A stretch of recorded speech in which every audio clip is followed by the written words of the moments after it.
selamat datang di Cerita Senja Channel. Kenalin aku Echa. Jadi di channel ini kita bakal membahas tentang dunia kepenulisan, terutama dunia Wattpad dari A sampai Z. So stay tune terus karena masih banyak banget cerita-cerita menarik dan info-info menarik lainnya yang wajib kalian tahu dan sayang kalian lewatin. Tapi sebelum itu jangan lupa like, subscribe, dan komen dulu supaya channel ini makin berkembang dan kita makin tambah dekat. So aku bisa ngasih informasi yang jauh lebih banyak dan berguna buat kalian. Oke, makasih buat kalian yang udah klik video ini. Kira-kira aku bakal nge-review story apa ya kali ini? Kalian bisa nebak gak ya? Yap, bener banget. Jadi aku akan nge-review cerita Galang Masuk Jadi Suami karya Kayla Savana. Aku yakin kalian yang ngeklik video ini pasti sebagian besar penggemarnya cerita Galang, atau enggak kalian emang udah tahu lah ya cerita tentang Galang, karena sekarang di Wattpad itu cerita Galang udah hampir 31 juta pembaca dengan hampir 2 juta vote loh. Wow, keren banget. Dan itu karya Kayla Savana, yaitu seorang penulis yang mulai berkarir atau berkarya di Wattpad dari tahun 2019. Sekarang dia udah punya 50.000 lebih pengikut. Gila, keren banget guys. Kapan nih kalian penulis yang masih pending ceritanya, yang masih ngedrap cerita, mendingan buruan di upload sebelum nanti kalian kalah saing sama yang baru-baru. Termasuk aku juga sama kayak kalian suka ngedrap cerita, tapi kadang gitu susah banget deh emang bikin cerita. Tapi kembali ke pembahasan tentang cerita Galang, aku yakin kalian pasti tahu dong cerita Galang itu apa, yang sebentar lagi bakal free order dan mau launching mini series, mau jadi film guys. Oh my god, aku sendiri kayak nggak nyangka banget pas udah baca Galang dan tiba-tiba Galang di mini seriesin. Aku jadi berpikir kok bisa ya Galang dijadikan mini series cerita yang baru di Wattpad lah ya, sementara kayak cerita lama yang juga nggak kalah booming kayak Septian dan Galaxy, atau cerita-cerita penulis yang udah lama-lama di Wattpad tapi belum ada kabar gitu loh selain Nathan dan teman-temannya gitu. Tapi mungkin rezeki udah diatur ya, jadi kita nggak bisa mempatok seseorang bahwa ini cerita baru atau cerita lama, viewnya segini tuh nggak bermasalah juga, nggak ngaruh juga sih. Jadi kalian jangan insecure, tetaplah berkarya, jangan don't compare yourself with other people. Oke, next ke Galang. Jadi Galang ini adalah salah satu cerita teen fiction yang aku recommended banget. Ceritanya gila keren banget karena dikemas dengan suasana anak sekolahan, tapi dengan konflik yang rumit dan lumayan kayak lebih mengangkat konflik yang lebih lebih berat gitu. Jadi kalian nggak kayak kebanyakan teen fiction yang belakangan itu yang lebih banyak humornya gitu. Tapi di Galang ini humornya tetap ada, jadi semua ketegangan dalam cerita itu diseling-selingi dengan humor yang bikin relax pembaca gitu loh. Jadi Galang ini adalah sosok ketua geng, namanya geng The Close. Jadi dia punya temen namanya Zai, Jiko, Samuel, Ringo, dan DKK gitu. Sementara si ceweknya ini, karakter ceweknya namanya Anara Mahdi. Dia itu adalah musuh bebuyutannya Galang dari kelas 1. Jadi kalau mereka ketemu tuh, mereka tuh kayak kucing dan anjing, Tom and Jerry dan segala macam. Pasti selalu berdebat dan gak ada yang mau kalah. Ya kalau kalian pasti pernah ngalamin di cerita-cerita SMA, pasti kalau pas di masa-masa SMA kalian ketemu sama cowok yang nyebelin dan selalu bikin kalian kesel kalau ngelihatnya dia. Nah kurang lebih kayak gitulah ya Galang di mata Anara gitu. Dan konfliknya itu bermula di awal prolog. Jadi penulisnya itu menyuguhkan konflik utama di prolog yang langsung bikin kita dagdikdukser. Jadi di prolog itu diceritakan sekolah SMA Kencana ini lagi study tour ke Bali, dan di hari terakhir study tour ke Bali tuh mereka dibebasin kayak ya udah bebas, kalian mau main apa di Bali bebas tanpa tugas gitu. Tapi sayangnya anak-anak SMA Kencana itu malah sedikit sedikit nakal, jadi mereka pergi ke klub gitu, ke klub salah satu di Bali gitu, dan di situ pastinya ada geng The Glows gitu loh, geng yang super amburadul. Gak mungkin dong mereka gak ke klub, udah pasti mereka di klub duluan daripada yang lainnya. Sementara sosok Anara ini adalah sosok perempuan yang baik-baik, istilahnya dia tuh menjaga tinggi kehormatan dia tahu mana yang boleh dilakukan, mana yang gak boleh dilakukan. Dia tuh kayak anak muslim yang benar-benar taat gitu loh, walaupun dia gak berhijab gitu. Nah, tapi di sini dia diajak sama teman-temannya namanya Gesya dan Caca. Jadi Gesya ini dia itu saudara kembarnya Galang, tapi mereka nggak identik. Nah, mereka sahabatan sama Anara, Gesya dan Caca. Nah, Gesya inilah yang ngajak si Anara ke klub gitu. Awalnya si Anara nggak mau karena kayaknya klub itu bukan tempat yang bagus gitu loh untuk anak-anak alim. Tapi karena terus dipaksa, akhirnya ya udahlah, mau aja gitu.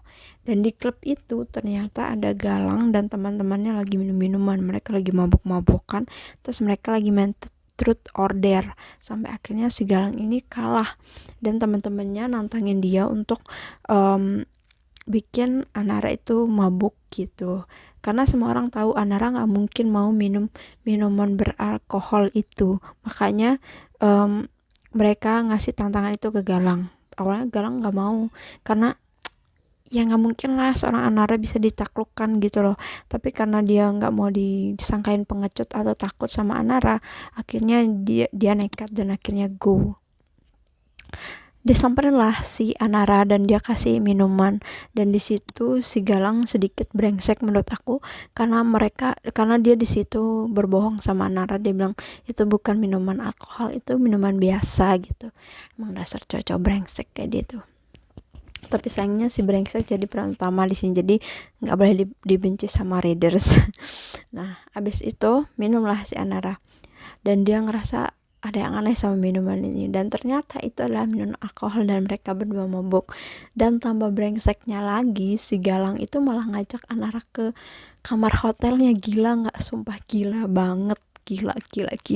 Ngapain di situ? Aku tuh nggak habis pikir kenapa Galang ngajak Anara ke hotel gitu loh, kan tugasnya dia cuma bikin Anara mabuk doang. Emang dasar cowok tuh nggak bisa dipercaya guys, nggak bisa dipercaya sama sekali. Dan terjadilah itu suatu kejadian yang akhirnya memunculkan benih-benih kehidupan baru. Ya itulah, pokoknya kalian tau lah benih-benih kehidupan baru, benih-benih kalau dalam bahasa biologi tuh kayak ada zigot di dalam perut. Oke. Jadi setelah kejadian itu Anara berubah 180 derajat dan jadi cewek yang periang. Awalnya periang, cerewet yang selalu adu argumen sama Galang, sekarang jadi 100% pendiam. Jadi dia gak pernah ngomong, gak pernah, pokoknya dia benar-benar berubah sampai teman-temannya tuh sampai berpikir dia kenapa gitu, sampai kepo gitu.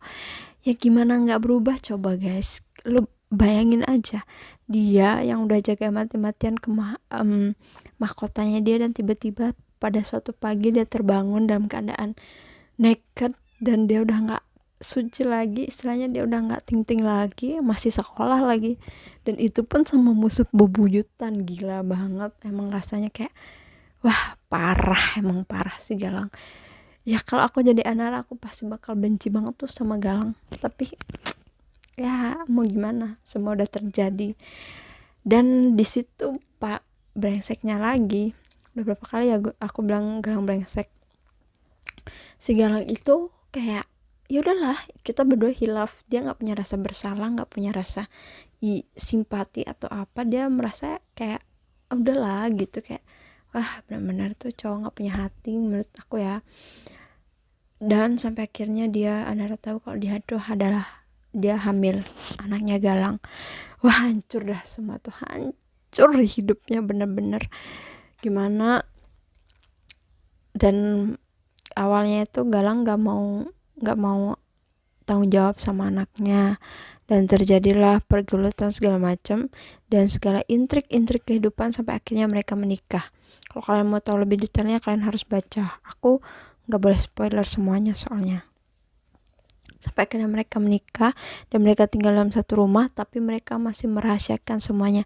Bahkan adiknya Galang sendiri, si Gesya, yaitu sahabatnya Anar, sama sekali nggak tahu kalau mereka itu udah nikah gitu. Si Gesya ini cuma tahu Galang itu beli apartemen baru, udah gitu aja. Dia tinggal di apartemen, udah nggak di rumah gitu. Padahal sebenarnya Galang dan Anar itu tinggal bareng di rumah baru kayak gitu.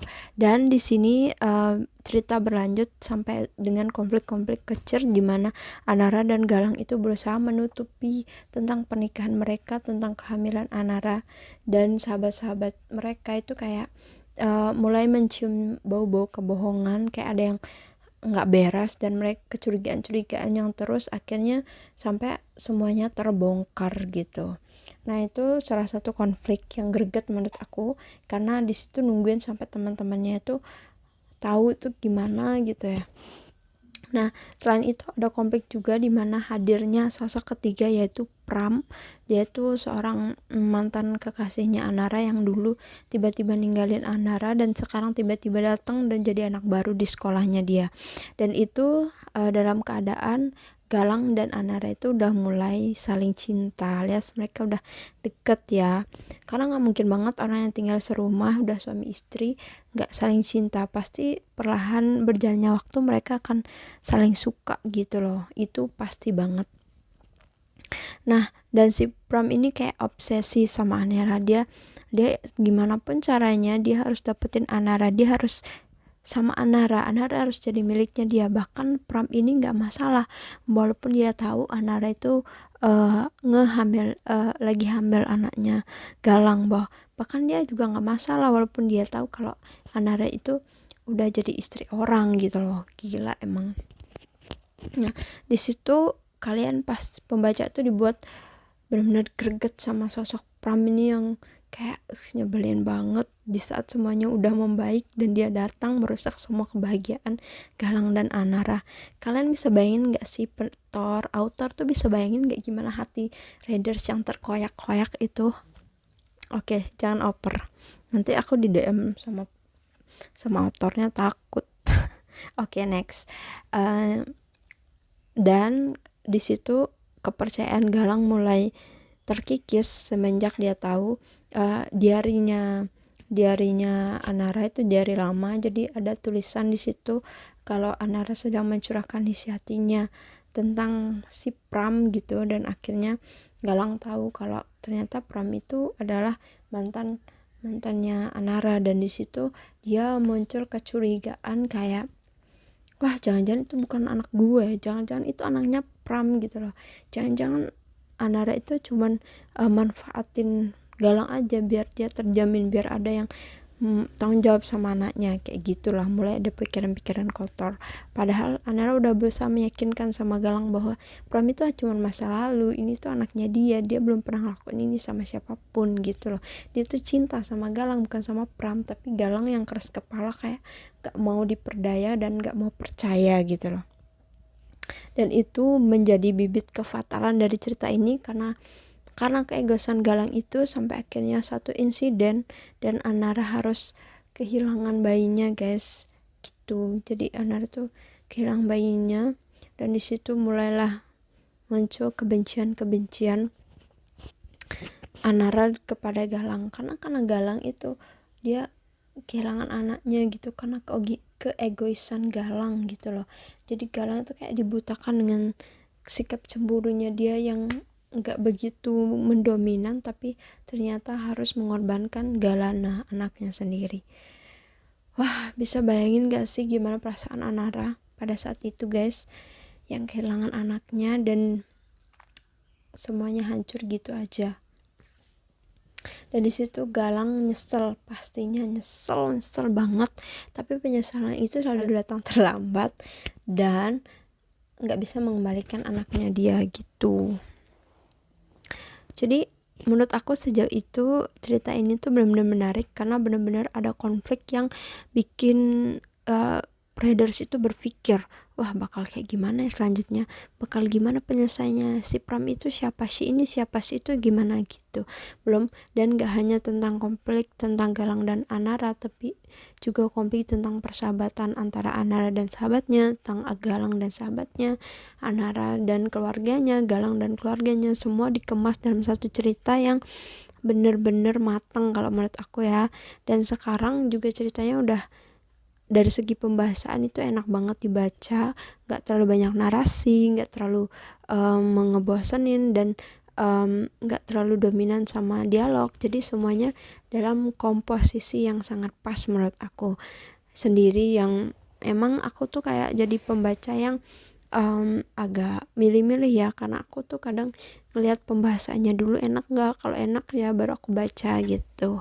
Dan menurut aku bener-bener cerita ini recommended banget, kalian harus baca sendiri di Wattpad-nya Kayla Savana, atau kalian bisa langsung search di pencarian Galang Musuh Jadi Suami, pasti yang keluar paling atas. Dan partnya masih lengkap, ada 68 part yang masih komplit, jadi kalian masih bisa baca secara gratis di sana. Jangan lupa vote karena kasih apresiasi buat penulisnya. Oke? Jadi kalau dibilang kekurangan sih sebagai penulis, aku di sini agak mempertanyakan gini. Kan si Anara itu kehamilannya udah lumayan gede ya, kayak 6 atau 7 bulan, aku lupa karena aku bacanya udah lumayan lama ya, berapa bulan yang lalu gitu. Dan tapi di situ dia berhasil nyembunyiin sampai akhir. Di situ aku kayak merasa kurang logis aja ya, 6 bulan aja tuh perut udah gede, dan disembunyiin kayak apapun pasti akan kelihatan aneh, apalagi postur tubuh si Anara ini kan kurus ya, nggak mungkin dong, walaupun dia mungkin orang-orang berpikir dia gendut, tetap aja dia nggak akan kayak orang gendut, tapi kayak orang yang perutnya besar gitu. Di situ menurut aku kurang logis, tapi overall itu ceritanya keren banget dan memang pantas di miniseriin. Jadi kita lihat aja nanti, tunggu aja miniseriesnya kayak gimana, apakah sama dengan di novel, di Wattpad, atau ada perubahan-perubahan ceritanya. Nah, jadi itu dia review story aku tentang cerita Galang. Semoga kalian suka, semoga kalian nggak tersinggung. Mohon maaf kalau ada kata-kata yang kurang berkenan atau perilaku aku dalam video ini yang mungkin bikin kalian kesel. Ya, untuk penulisnya semangat terus. Terima kasih udah bikin cerita Galang, dan semoga kita tunggu karya-karya selanjutnya. Pengen banget sih ya suatu hari mungkin bisa sharing sama kita-kita penulis baru yang yang belum menemukan jalan untuk ke arah sana. Nah, untuk para penulis baru yang lagi berusaha untuk cari ide, untuk terus nulis, tetaplah menulis, semangat, jangan insecure. Pokoknya apapun itu kalian pede aja, karena semua berawal dari kepedean, keteguhan, dan ketekunan. Pasti akan membuahkan hasil suatu hari nanti. Terima kasih udah nonton video ini. Jangan lupa like, subscribe, komen, dan share biar orang-orang di luar sana, khususnya penggemar Galang, bisa nonton video ini, bisa ngasih diskusi bareng aku, dan kita bisa saling berbagi ya. Dan supaya channel ini makin berkembang, gak stuck cuman di kalian doang. Oke, sampai jumpa di video selanjutnya. Minggu depan aku bakal nge-review cerita Septian karya Poppy Pertiwi. Jadi buat kalian yang penggemar Septian atau penggemarnya Poppy, wajib banget hadir di video selanjutnya. Bye bye.